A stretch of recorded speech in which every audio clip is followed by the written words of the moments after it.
spring of 2015, a group of elderly men executed one of the most audacious heists in British history. They broke into the Hatton Garden Safe Deposit Company, tunneling into its heavily fortified vault, and walked away with over £14 million in cash, gold, and jewels. But their plan, which had been meticulously crafted for months, began to unravel with a single mistake. This is the story of how a group of retirees became the infamous Bad Grandpas.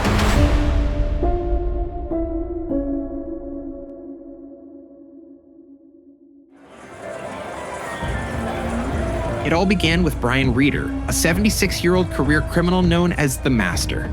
Reeder, who had been involved in major heists throughout his life, saw the Hatton Garden Vault as the ultimate prize. He carefully assembled a team of aging criminals, each with their own skills. The team included Terry Perkins, a man who had spent decades in and out of prison for robbery, Danny Jones, an expert in breaking safes, and John Kenny Collins, their lookout. But the critical piece of the puzzle was a man known only as Basil, a mysterious figure who could disable the vault's alarm system and ensure their entry. Their plan was daring but simple. They would strike over the Easter weekend when the building was closed for 4 days, giving them ample time to break into the vault. Basil's access to the alarm system would buy them the time they needed to tunnel through the reinforced concrete wall. From there, they would empty the safety deposit boxes and disappear into the night. On the night of April 2nd, 2015, the team made their move. They entered the building through a fire escape and made their way down the lift shaft to reach the underground vault. Armed with state-of-the-art tools, including a diamond-tipped drills, they began boring through the 20-inch thick concrete wall of the vault. The first night didn't go as planned. The drill struggled to penetrate the reinforced concrete, forcing them to abandon the attempt and return the next day with more powerful equipment.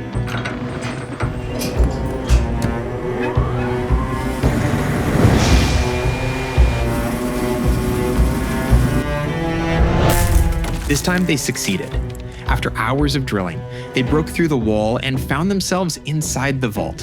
What awaited them were rows of safety deposit boxes, each holding cash, gold, diamonds, and other valuables. The men worked tirelessly, emptying over 70 boxes and stuffing their haul into duffel bags.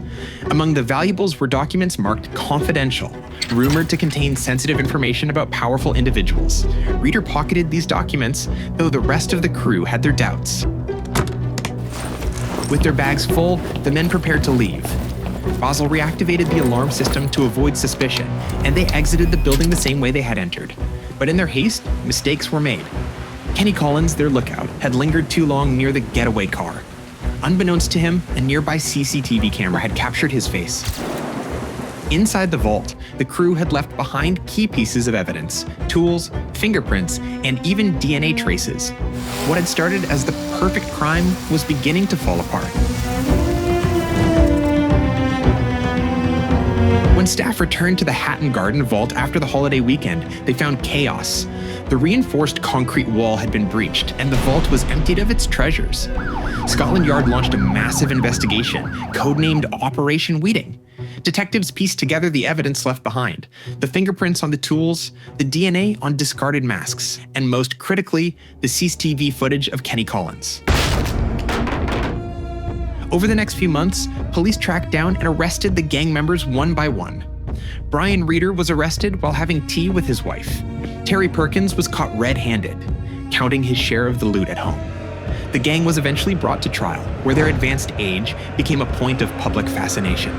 The media dubbed them the Bad Grandpas, a name that stuck. Despite their age, the judge showed no leniency, sentencing them to years in prison. The Hatton Garden heist remains one of the most extraordinary robberies in British history.